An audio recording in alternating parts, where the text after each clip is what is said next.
Where are robots heading?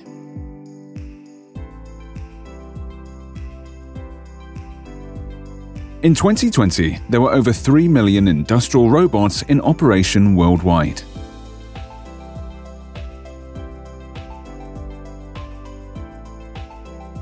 Electronics and automotive manufacturing are industries that use robots the most. Ongoing technology development is expanding the range of robot capabilities, allowing a growing number of industries to utilize robots.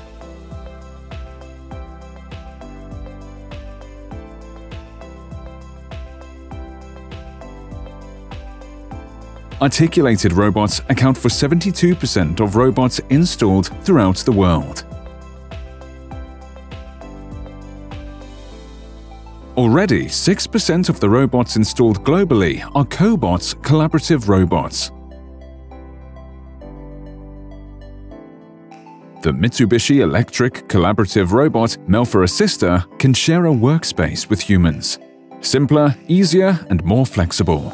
This robot will change your perception of what a robot is. Subscribe to our channel. You will see how to robotize large, medium, and small enterprises. Contact us. We offer top-quality robots and a comprehensive service.